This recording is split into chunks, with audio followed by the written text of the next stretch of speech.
Tudo bem? Obrigado a todos vocês que estão acessando o nosso link, entraram pelo Instagram da BetGame, conseguiram lá acessar, estão agora aí atrás dessas informações. Aprender coisas novas. Todo esse processo de cura, reenergização, organização do chakra, trabalhar as patologias e agora trabalhar tudo isso através dos banhos fitoterápicos.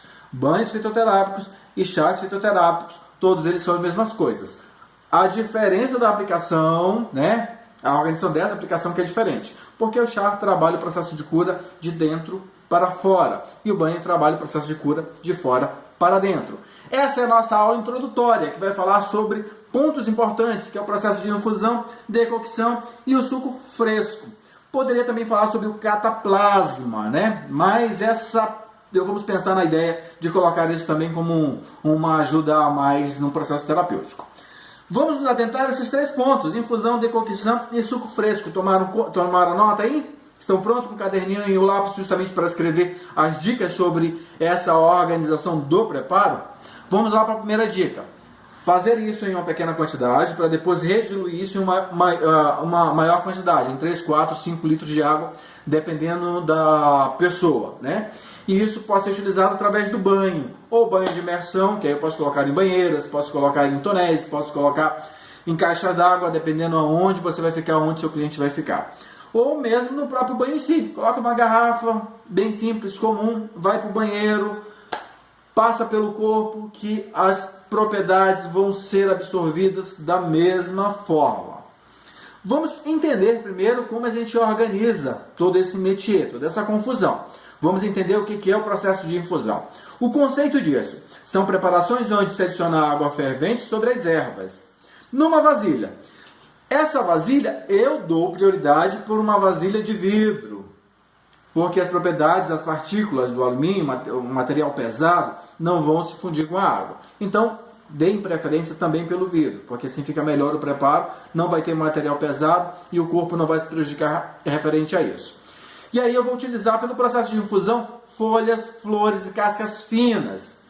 Fervo a água, depois dela fervida, coloco a erva que eu necessito utilizar, tampo por 5 ou 10 minutos e rediluo isso em uma quantidade maior de água. E aí, sim, está pronto para o banho, dependendo da patologia que você vai utilizar, tá bom?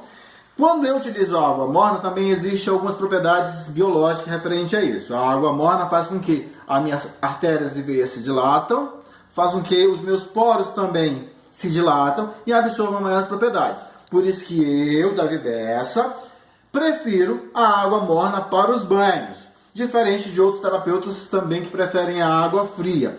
Mas isso não interfere absolutamente nada no tratamento. Todas as duas, tanto a água morna quanto a água fria, serão absorvidas pelo corpo, sendo que uma absorvida com mais rapidez e facilidade do que a outra. E aí você decide qual que você vai poder utilizar.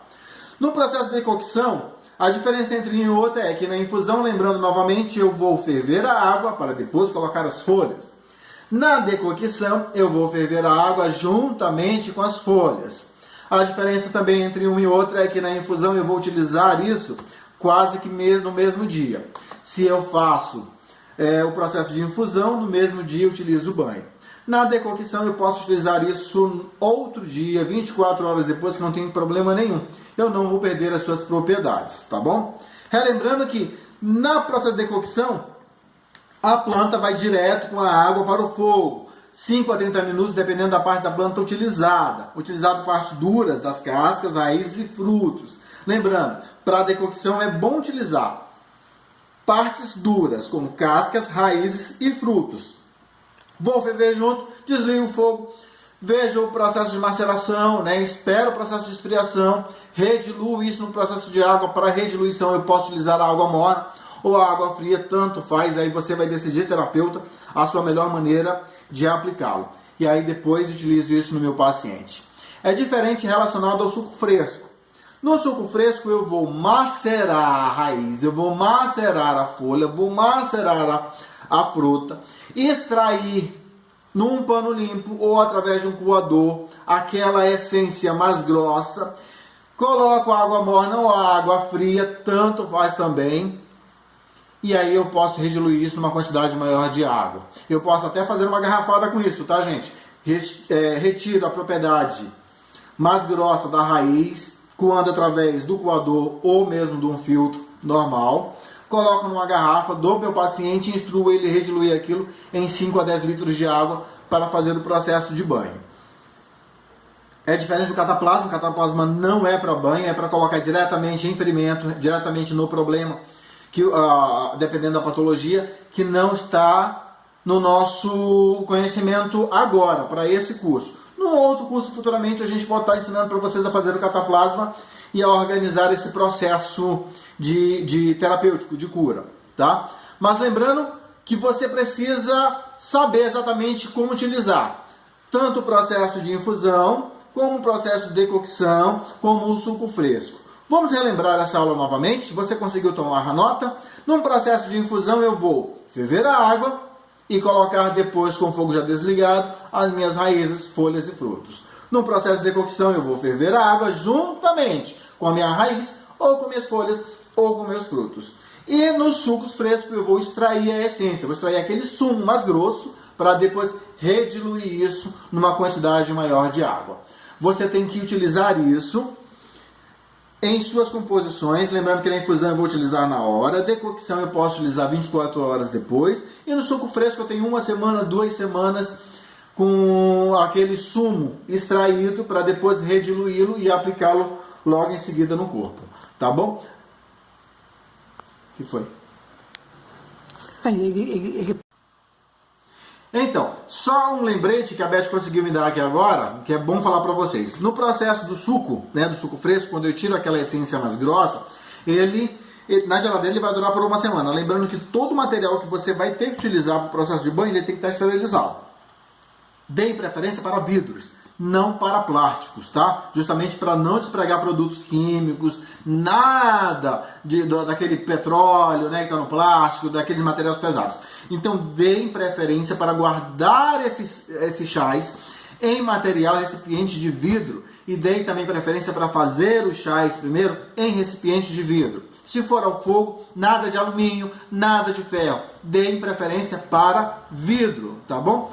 E voltando novamente para o suco fresco, e aí a gente estava discutindo com a Beth agora mesmo esse ponto, que para durar por mais de 1 semana, você tem que congelar esse sumo, tá bom? Então, para evitar qualquer tipo de problema, não deixe por mais de 2 semanas. Utilize isso dentro de um prazo de 1 semana. Depois dessa semana, você pode descartar e refazer outro, tá? Instrua muito bem o seu paciente relacionado a isso e como utilizar esses banhos.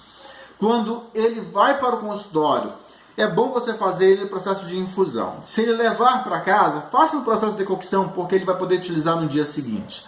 Se você conhece bem o seu paciente, fez uma boa anamnese e sabe que ele não vai utilizar isso em 24 horas, vai utilizar depois, faça o processo do suco fresco, que aí ele vai conseguir ter a extração maior e melhor das ervas que vocês vão utilizar, tá bom? Eu espero ter ajudado nesse processo de conhecimento, espero que você tenha anotado tudo. Qualquer dúvida, esse vídeo vai ficar disponível, a Beth vai explicar para vocês aonde vai estar disponível, aí vocês vão ter acesso a ele e poderão recapitulá-lo, tá bom? Infusão, decocção e suco fresco. Obrigado pela companhia, até mais!